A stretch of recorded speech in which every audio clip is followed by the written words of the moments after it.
Cybercrime is a global issue. Global. You see it all over the world. With the growing attendance to digital, we've also seen a rise in cybercrime, right? You see banks all over the world, all different countries experiencing cybercrime. So that's not an issue that we will joke to you about. But I think a good starting point is education. Yesterday, I went somewhere. A customer complained about an issue of withdrawals from his account.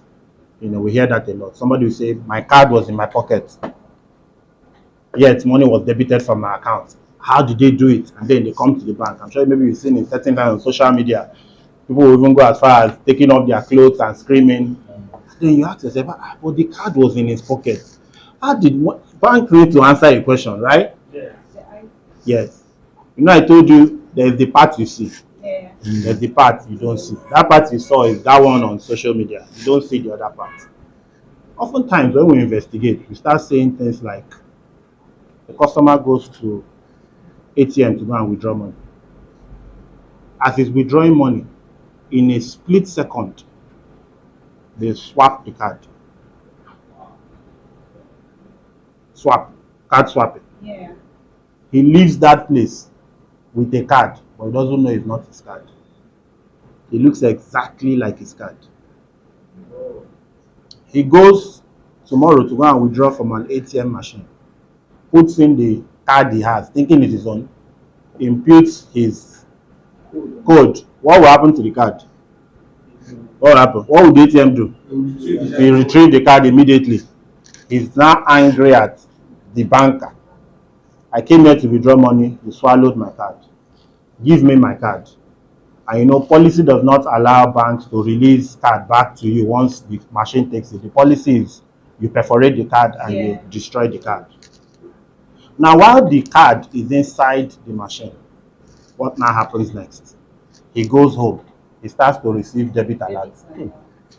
How is he getting that debit alert? From his original card that was swapped. Because he imputed his digits. They now have his digits, they now have his card. But in his mind, my card is trapped inside ATM. Let me tell you another way again online. Many of us are used to it. You are browsing, right? You log into Facebook. All of you have like maybe 30 passwords. Password for Facebook, password for Gmail, password for this. You have so many passwords inside this one brain. So what do people do? The system will ask you, do you want to auto-save this password? Have you been asked that question before? You click auto-save now. The next day you get to that browser, the password popping and auto-seal for you. Fantastic. Great. That thing you are seeing is linked to your Gmail account. The day someone gets your Gmail password, every password that is auto-saved, the person has access to it.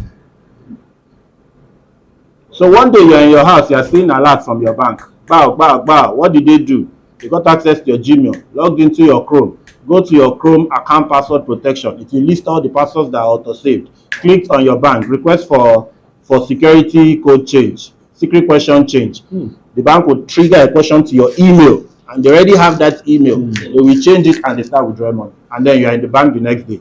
My card was in my pocket, my everything was in my pocket, but they've withdrawn my money. What's happening here? Education. Scammers are getting very smart. Users too. We also need to smarten up. There are so many things they are doing. And we constantly send email notification, phishing emails, telling people, as you go into other countries, there's other things they do, deep fake. People will change face.